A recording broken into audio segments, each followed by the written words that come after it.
لله نحمده ونستعينه ونستغفره ونؤمن به ونتوكل عليه ونعوذ بالله من شرور أنفسنا ومن سيئات أعمالنا من يهد الله فلا مضل له ومن يضلل فلا هادي له وأشهد أن لا إله إلا الله وحده لا شريك له وأشهد أن سيدنا ومولانا محمدا عبده ورسوله أما بعد فأعوذ بالله من الشيطان الرجيم بسم الله الرحمن الرحيم يا أيها الناس اعبدوا ربكم الذي خلقكم والذين من قبلكم لعلكم تتقون الذي جعل لكم الأرض فراشا والسماء بناء وأنزل من السماء ماء فأخرج به من الثمرات رزقا لكم فلا تجعلوا لله أندادا وأنتم تعلمون وقال النبي صلى الله عليه وسلم بني الإسلام على 5 شهادة أن لا إله إلا الله وأن محمدا عبده ورسوله وإقام الصلاة وإيتاء الزكاة وصوم رمضان وحج البيت من استطاع إليه سبيلا صدق الله العظيم وصدق رسوله النبي الكريم ونحن على ذلك من الشاهدين والشاكرين والحمد لله رب العالمين. کیا غم ہے ہو جو ساری خدائی بھی مخالف، کیا غم جو ہو ساری خدائی بھی مخالف، کافی ہے در ایک خدا میرے لیے ہے. توحید تو یہ ہے کہ خدا حشر میں کہہ دے بندہ دو عالم سے خفا میرے لیے ہے. میرے محترم بزرگوں اور دوستو،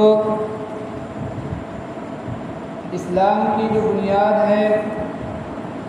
وہ 5 چیزوں کے اوپر ہے. 5 چیزیں اسلام کی بنیاد ہیں اور 5 چیزوں میں سب سے پہلی چیز توحید ہے.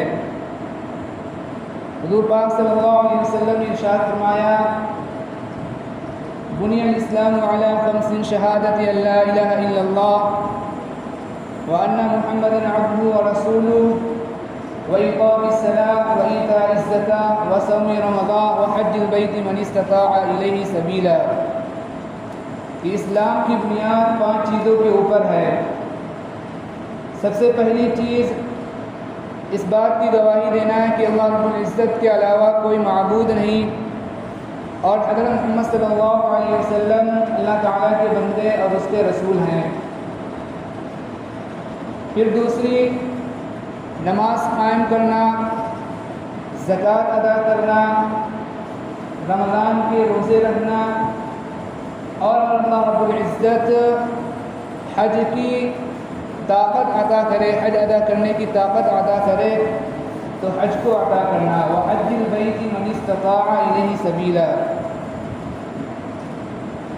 تو آج جو بیان کیا جائے گا اسلام کی جو سب سے پہلی بنیاد ہے جو توحید ہے، آج انشاءاللہ اس کو بیان کیا جائے گا. اللہ رب العزت سے دعا کریں کہ اللہ رب العزت صحیح بات کہنے کی توفیق عطا فرمائے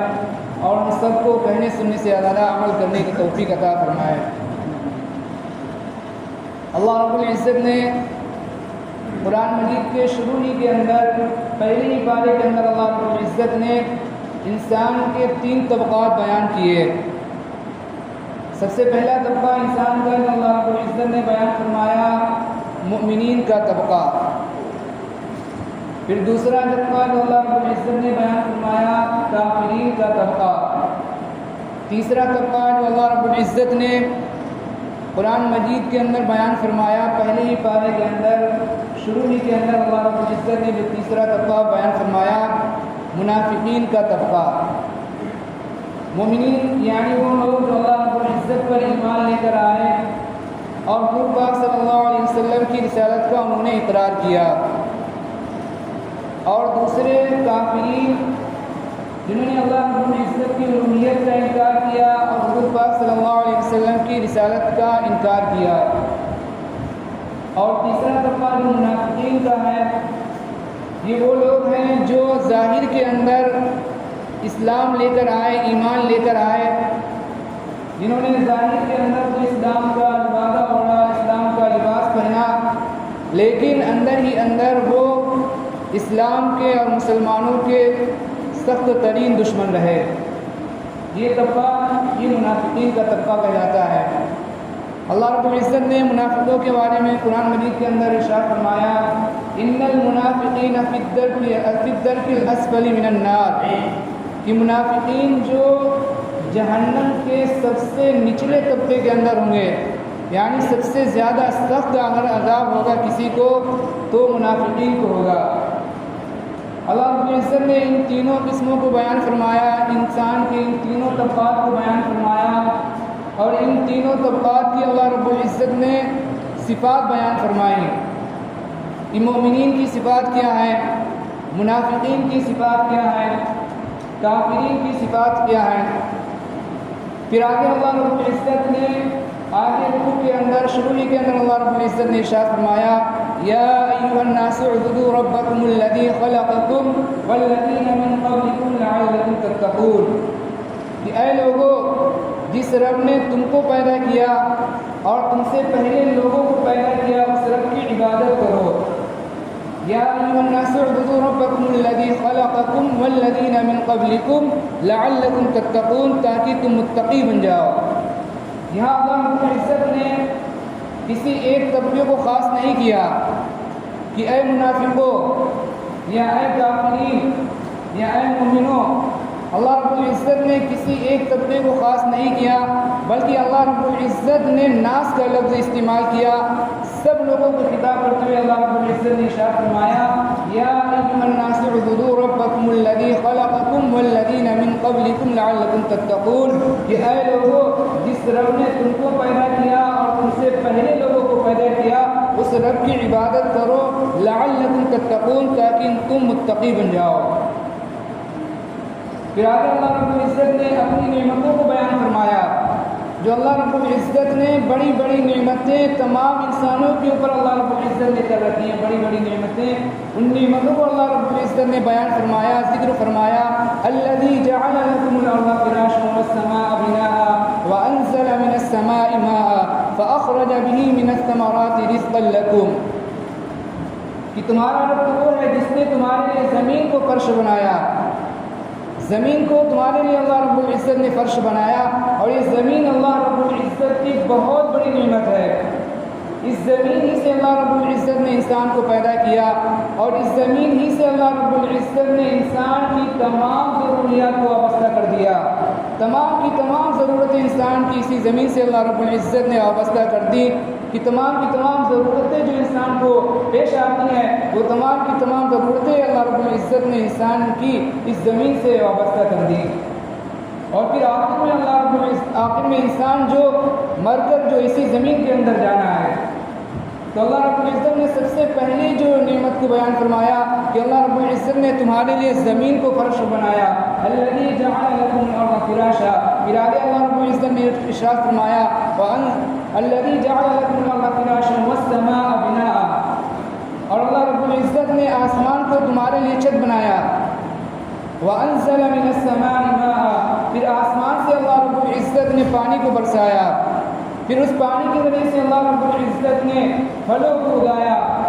اناج کو اگایا، غلے کو اگایا، فاخرج به من الثمرات رزقا لكم، اللہ رب العزت نے اس پانی کے ذریعے سے انسانوں کے لیے، انسانوں کے رزق کے لیے اللہ رب العزت نے غلہ اگایا، پھلوں کو اگایا، اور طرح طرح کے اللہ رب العزت نے میوے اللہ رب العزت نے انسانوں کے لیے پیدا کیے، رزقا لكم۔ ان تمام نعمتوں کو اللہ رب العزت ذکر کرنے کے بعد آگے ارشاد فرماتے ہیں، فَلَا تَجْعَلُوا لِلَّهِ أَنْدَادًا، کہ اے میرے بندو، یہ میں نے تم پر اپنی نعمتوں کو جو کیا ہے، ان تمام نعمتوں کا تقاضا یہ ہے، ان تمام نعمتوں کا اور ان تمام باتوں کا تقاضا یہ ہے، فَلَا تَجْعَلُوا لِلَّهِ أَنْدَادًا، کہ اللہ رب العزت کے ساتھ کسی کو شریک نہ ٹھہراؤ، اللہ رب العزت کا کسی کو شریک نہ بناؤ، فَلَا تَجْعَلُوا لِلَّهِ أَنْدَادًا، کسی کو اللہ رب العزت کا شریک نہ ٹھہراؤ، بلکہ تنہا ہر چیز کا مالک کون ہے؟ اللہ ہے۔ اس بات کا ہمارا عقیدہ ہونا چاہیے اور یہ اسلام کی اور یہ ایمان کی یہ سب سے پہلی بنیاد ہے۔ بنی الاسلام علی خمس شہادت ان لا الہ الا اللہ وان محمد عبدہ ورسولہ، اور اسی کا نام توحید ہے کہ ہر چیز کا کرنے والا اللہ ہے، ہر چیز کا خالق اللہ ہے، ہر چیز کا مالک اللہ ہے، ہر چیز کا بنانے والا اللہ ہے۔ اور اسی کو چوتھے جو کلمے کے اندر بیان کیا جاتا ہے لا الہ الا اللہ وحدہ لا شریک لہ، کہ اللہ کے سوا کوئی معبود نہیں، لا الہ الا اللہ وحدہ، وہ تنہا ہے، اکیلا ہے، اس کا کوئی شریک نہیں، لا الہ الا اللہ وحدہ لا شریک لہ، اس کا کوئی شریک نہیں، لہ الملک، اسی کے لیے بادشاہت ہے، وَلَهُ الْحَمْدُ، اسی کے لیے تمام کی تمام تعریفیں ہیں،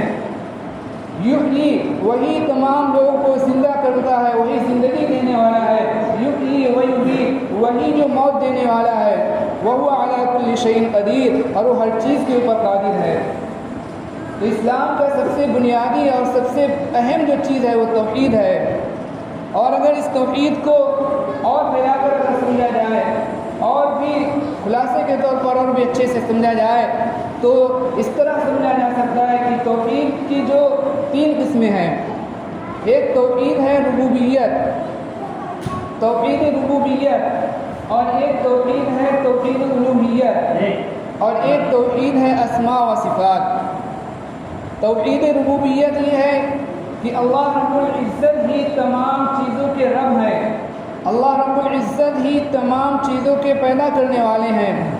ہر چیز کے خالق اللہ رب العزت ہے، ہر چیز کے پیدا کرنے والے اللہ رب العزت ہے، عزت دینے والے اللہ ہیں، ذلت دینے والے اللہ ہیں، نفع دینے والے اللہ ہیں، نقصان پہنچانے والے اللہ ہیں، شفا دینے والے اللہ ہیں، بیماری دینے والے اللہ ہیں، مالداری دینے والے اللہ ہیں، غریبی دینے والے اللہ ہیں، عزت دینے والے اللہ ہیں، ذلت دینے والے اللہ ہیں، ہر چیز کا پیدا کرنے والا اگر کوئی ہے تو وہ اللہ ہے، اللہ کے علاوہ نہ تو کوئی خالق ہے، اللہ کے علاوہ نہ کوئی مالک ہے، اللہ کے علاوہ نہ تو کوئی رازق ہے، اللہ کے علاوہ نہ کوئی نفع پہنچا سکتا ہے، اور اللہ کے علاوہ نہ کوئی نقصان پہنچا سکتا ہے۔ اگر ساری دنیا کے لوگ مل کر اگر کسی کو نقصان پہنچانا چاہیں اور اللہ رب العزت نہ چاہیں تو ساری دنیا کے لوگ مل کر بھی اس کو نقصان نہیں پہنچا سکتے، اور اگر ساری دنیا کے لوگ مل کر کسی کو جو فائدہ پہنچانا چاہیں اور اللہ رب العزت نہ چاہیں تو ساری دنیا کے لوگ مل کر بھی اس کو فائدہ نہیں پہنچا سکتے۔ تو یہ ہے توحید ربوبیت کہ ہر چیز کا رب اللہ ہے، ہر چیز کا خالق اللہ ہے، ہر چیز کا پیدا کرنے والا اللہ ہے، ہر چیز کا رازق اللہ ہے، لوگوں کو رزق پہنچانے والا اللہ ہے، جانوروں کو پیدا کرنے والا اللہ، پھلوں کو پیدا کرنے والا اللہ، جانوروں کو ان کی روزی پہنچانے والا اللہ ہے، اور ہر چیز کو زندہ کرنے والا اور ہر چیز کو موت دینے والا وہ اللہ ہے۔ یہ ہے توحید ربوبیت۔ پھر اس کے بعد توحید کی جو دوسری قسم ہے توحید الوہیت، کہ جب ہر چیز کا پیدا کرنے والا اللہ ہے، ہر چیز کا بنانے والا اللہ ہے، ہر چیز کا خالق اللہ ہے، ہر چیز کا مالک اللہ ہے،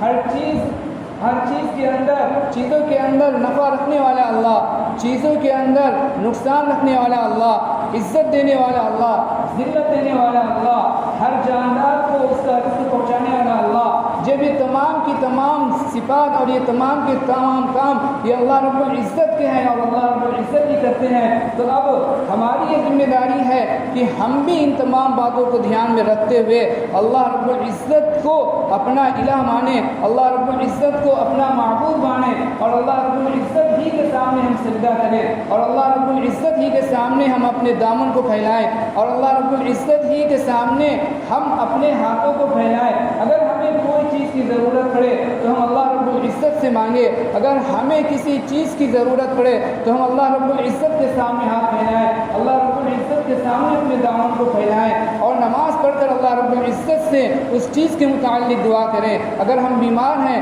تو اللہ رب العزت سے دعا کریں کہ اللہ ہمیں شفا عطا فرما، اگر ہم رزق کے لین سے پریشان ہیں تو ہم اللہ رب العزت سے دعا کریں کہ اللہ ہماری رزق کی تنگی کو دور فرما، غرض کی ہمارے اوپر کوئی بھی حال آئے، کس کسی طرح کے بھی حال آئے، خوشی کا حال آئے، غمی کا حال آئے، کسی طرح کا بھی حال ہے، ہم پریشان ہوں یا خوش ہوں، ہم کسی طرح بھی ہوں، ہر حال میں ہم اللہ رب العزت کی کیا کریں، عبادت کرنے والے بنے، ہر حال میں ہم اللہ رب العزت کے سامنے جھکنے والے بنے، ہر حال میں ہم اللہ رب العزت کی ماننے والے بنے۔ اس لیے کہ جب اللہ رب العزت جو رب ہیں، ہر چیز کے پالنے والے ہیں، ہر چیز جب اللہ رب العزت کی قبضے قدرت کے اندر ہے، تو پھر ہمیں جو کوئی بھی چیز پیش آئے، ہمیں کوئی بھی تقاضا پیش آئے، ہمیں کوئی بھی بیماری پیش آئے، ہمیں کوئی بھی نفع نقصان پیش آئے، تو پھر ہم اللہ رب العزت کی طرف رجوع کریں۔ یہ ہے توحید الوہیت۔ پھر آگے ایک اور قسم ہے توحید کی، توحید اسماء و صفات، کہ قرآن کے اندر اللہ رب العزت کے جو نام بیان کیے گئے ہیں اور حدیث کے اندر اللہ رب العزت کے جو نام بیان کیے گئے، اسی طرح قرآن کے اندر جو اللہ رب العزت کی صفات کو بیان کیا گیا اور حدیث کے اندر جو اللہ رب العزت کی صفات کو بیان کیا گیا،